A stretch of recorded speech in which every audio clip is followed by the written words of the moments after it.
jump animations don't feel wrong because of their drawing. They feel wrong because they don't have any weight. And the worst part is, most beginners spend hours trying to fix the wrong problem.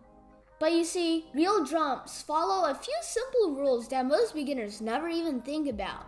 And once you understand those rules, your jumps immediately start feeling heavier, stronger, and much more believable. So in this video, I'm going to show you exactly why your jumps feel weightless and the rules that fix it. The biggest reasons beginner jumps feel weightless is the takeoff. A lot of beginners make the character leave the ground and almost immediately. But real jumps don't work like that. Before someone jumps, they push against the ground first. The legs bend, the arms pull back. Then all that energy pushes the character upward. Without that push, the jump feels like the character is floating instead of launching. And once you start building energy before the jump, your jumps immediately start feeling heavier and much more powerful.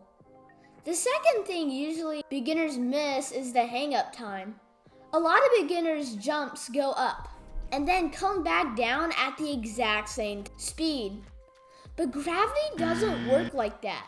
The characters slow down as soon as they reach the highest point, then begins falling faster again. That tiny moment at the top is what makes the jump feel natural.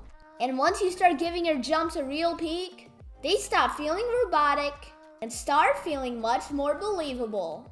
The last thing that gives a jump real weight is landing. A lot of beginners hit the ground and immediately stand back up. But real landings absorb the impact. The legs bend, the body drops slightly, then the character recovers. That reaction tells the viewer the jump had real force behind it. And once your landing starts absorbing the impact, the entire jump suddenly feels complete instead of weightless.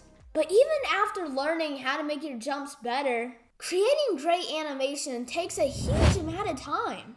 That's one of the reasons I started building an app called Diamond Animator. My goal for my app isn't to just build another animation app. It's to build an AI animator that helps animators spend less time doing repetitive work and more time actually animating. And later on, you're not just gonna come and see new features. You're actually gonna watch me build this system step by step. Every episode gets this project one step closer to the AI animator I've always wanted to build. So, if you want more animation videos, tutorials, Diamond Animator updates, and a chance to become one of the first beta users as early as fall 2026, make sure to subscribe and stay notified.